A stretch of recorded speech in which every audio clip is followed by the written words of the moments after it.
13 ரூபாய்க்கு தான் புடவையே எடுத்து கட்டுவேன். அது ஒரு 4 புடவை 5 புடவை. காலில் போடுறதுக்கு செருப்பு கூட அவர் கிடையாது. கல்லூரி படிக்க போகும்போது தான் செருப்புங்கிற ஒன்னே காலில் போட்டேன் பாரு. ஒவ்வொரு அரசு பள்ளி மாணவனோட முகத்திலையும் எங்க வீட்டுக்காரோட முகத்தை பார்ப்பேன். எனக்கு அவங்களையெல்லாம் கொடுக்கும்போது ஏதாவது ஒரு கிழிஞ்ச சட்டை சுடர்ந்து மாணவனை பார்த்தேன்னா எனக்கு உடனே கண்ணீர் வந்துடும். என்னுடைய ஆசிரியர் ஒருவர் என்னுடைய ஒரு சட்டை கிழிந்து நான் தைத்து போட்டதை பார்த்துட்டு எனக்கு வீத்த சட்டைன்னு பேர் வச்சுட்டேன். சைவ உணவுகள் இதெல்லாம் வருஷத்துல நீங்க சொன்னா நம்ப மாட்டீங்க, ஒரு தடவை 2 தடவை தான் எங்க வீட்டுல அசைவம் சமைப்போம்.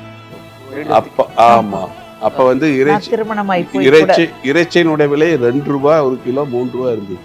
இன்னைக்கு 700 ரூபாய் இருக்கு. அன்னைக்கு அந்த சூழ்நிலையில வருஷத்துல 6 மாதத்துக்கு ஒரு தடவை இல்ல ஒரு வருஷத்துக்கு ஒரு தடவை எங்க வீட்டுல செய்வாங்க. திருமணமாய் போயுமே கிட்டத்தட்ட ஒரு 5 வருடங்களுக்கு மேல இருக்கும். அப்பவும் வந்து வருஷத்துல 4 மாசத்துக்கு ஒரு தடவை அசைவ உணவு செஞ்சாவே பெருசு. 13 ரூபாய்க்கு தான் புடவையே எடுத்து கட்டுவேன். அது ஒரு 4 புடவை 5 புடவை தான். எதுக்காக சொல்றேன்னா, இன்னைக்கு ஆடம்பரமா வாழ்ந்திருந்தோம்னா கடனாளியாகி நாங்கள் தொழிலுக்கு கூட தொடர்ந்து பண்ணியிருக்க முடியாது.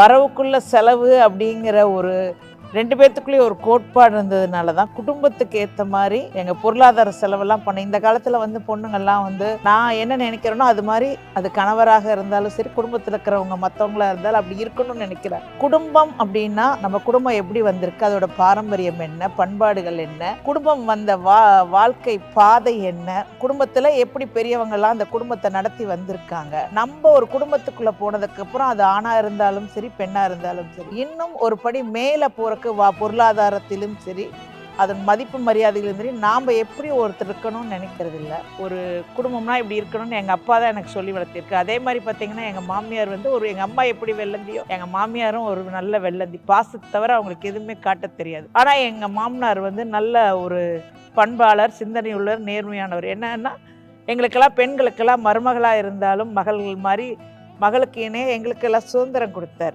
பட் இப்போ இருக்கிற இளைய தலைமுறைக்கு நிறையா பேர்த்துக்கு அந்த பொறுமை இல்லை, பக்குவமும் வரணும்னு நினைக்கிறோம். அது 2 இருந்துட்டுன்னா குடும்பத்தில் சண்டையோ சச்சரவோ, நான் எப்பவுமே சொல்வேன், கணவன் மனைவி இருவருக்கிடையே காத்து கூட உள்ள போகக்கூடாது. ஏன்னா 2 பேர்த்திட்டையும் உண்மை இருக்கணும், ரகசியங்கள் இருக்கக்கூடாது. அப்போ கருத்து வேறுபாடே வராது. ஏன்னா வெளியிலேருந்து வந்து ஒருத்தரும் ஒன்றும் சொல்லவும் முடியாது, நமக்குள்ளே இன்னொரு சண்டையை புகுத்தவும் முடியாது.